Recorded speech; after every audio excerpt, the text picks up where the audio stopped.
Good morning, dear students. Now today we will discuss about quantitative analysis of halogens, which is carried out by Carrier's method, because it was taken and experiment was done in the Carrier's tube. Carrier's is the name of the scientist who has first experiment the quantitative analysis of halogens.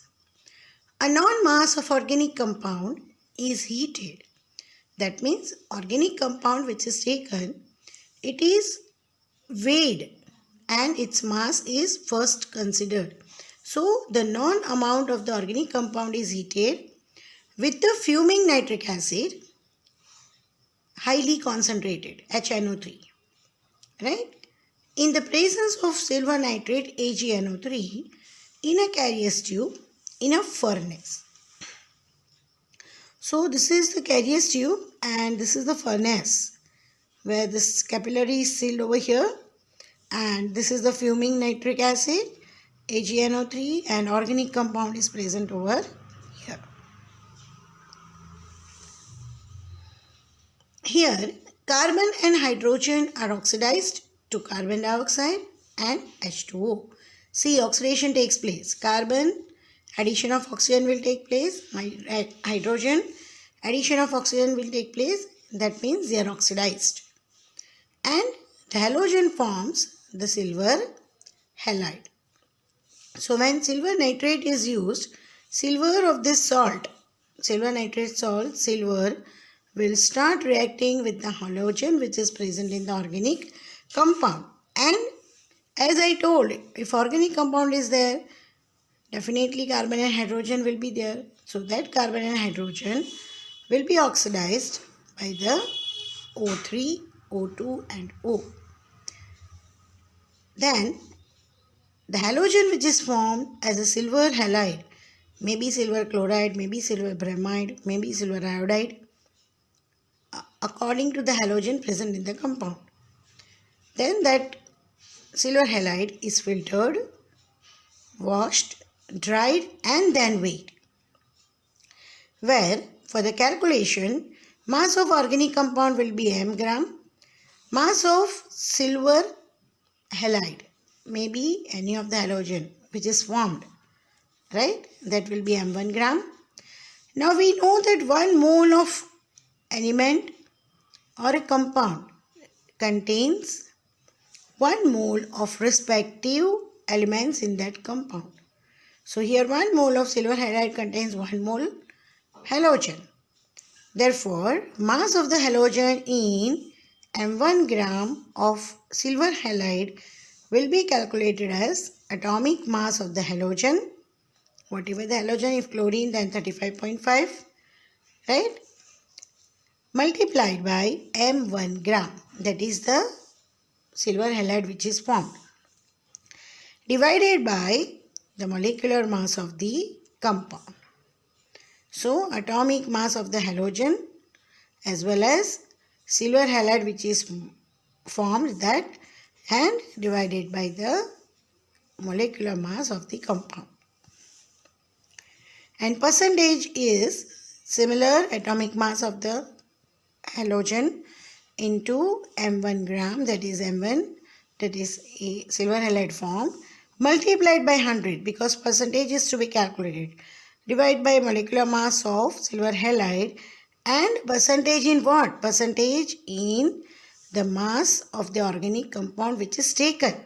So that is small m, that also is to be taken, right? So here whatever the organic compound is heated in presence of this fuming nitric acid and HNO3, then whatever the compound is formed as silver halide, it is filtered first, then washed, then dried and then weighing is carried out.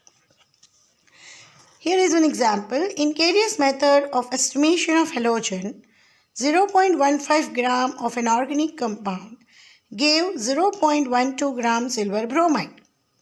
Find out the percentage of bromine in the compound. Now first of all we will have to calculate AgBr's molecular mass, silver bromide. So molecular mass of silver bromide is equal to atomic mass of silver plus atomic mass of bromine. Atomic mass of silver Ag is 108 and bromine is 80. So total molecular mass is of silver bromide is 188 gram per mole. Now 188 gram silver bromide contains in 188 how much is bromine? 80. So 80 gram is bromine.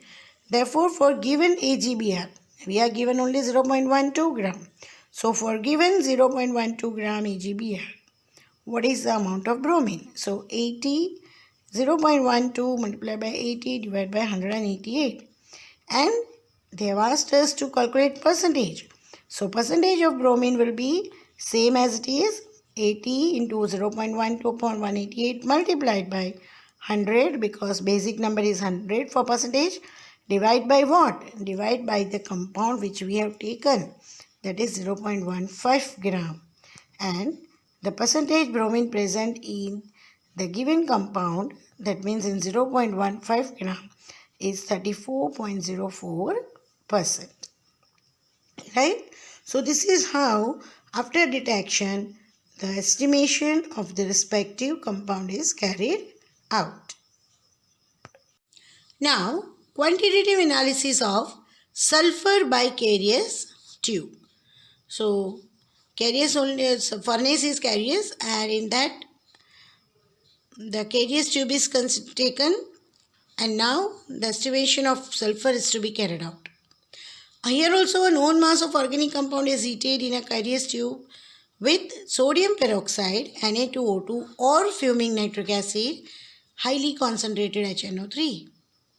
Sulfur present in the compound is oxidized to sulfuric acid.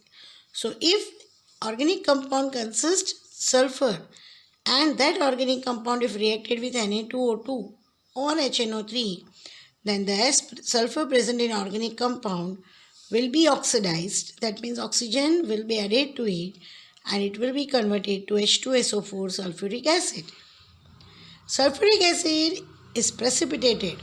Then this H2SO4, it is formed in the PPTs when barium sulfate, right? H2SO4 is precipitated as barium sulfate by adding excess of barium chloride, BaCl2 solution in water. So whatever the sulfuric acid is oxidized to sulfur, so H2SO4 is then precipitated into barium sulfate, BaSO4. How it is precipitated? By adding excess of barium chloride, that is BaCl2 solution in water. So BaCl2 solution when added in excess amount in water, then H2SO4 will react with it, and instead of H2SO4, now barium sulfate will be precipitated. From barium chloride barium and from sulfuric acid sulfate is now existing as barium sulfate precipitates. And the precipitates formed is filtered, washed, dried and weighed. And the percentage of sulfur can be calculated from the mass of barium sulfate. So what takes place? Organic compound when reacted with sodium peroxide and heated, then H2SO4, nitro oxide and water is separated. But this H2SO4 which is obtained, it is now reacted with excess barium chloride in water, which gives barium sulfate precipitates and hydrochloric acid and rest of the liquid medium. This PPTs which is formed is filtered, washed, dried and weighed, and then the calculation is carried out. Whatever the organic compound is taken, the mass of it is considered as m gram. The mass of formed precipitates of barium sulfate is m1 gram, and then 1 mole of barium sulfate. So what is the molecular mass of barium sulfate? Let us calculate. 1 barium plus 1 sulfur plus 4 oxygen. The atomic mass of the barium is 137.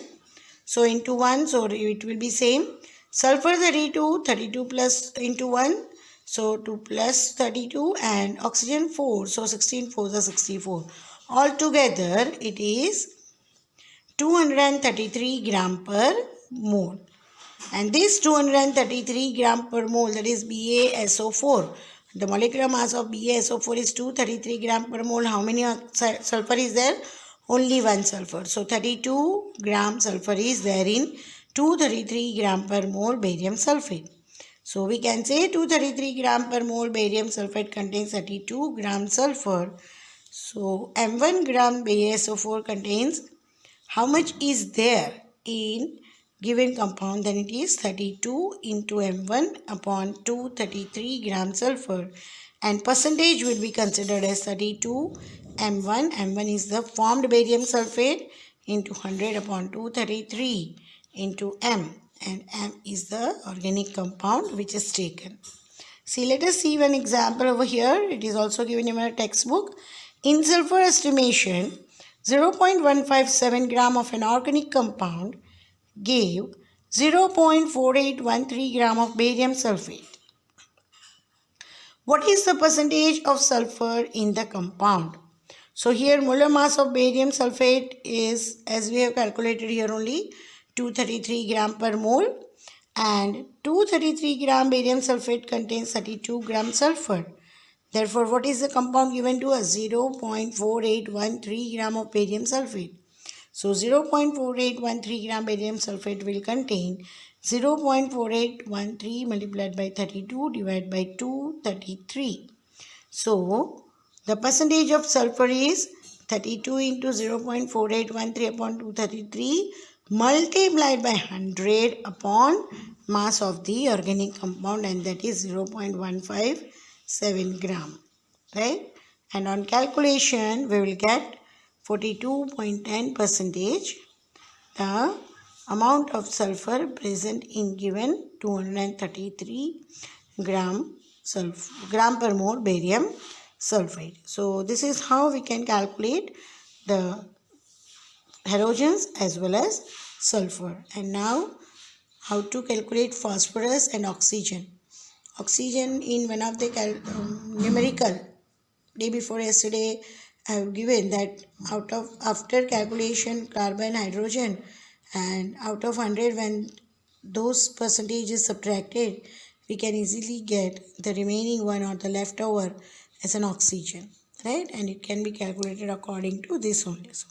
So now two more detection is left, that is how to calculate phosphorus amount and how to calculate oxygen.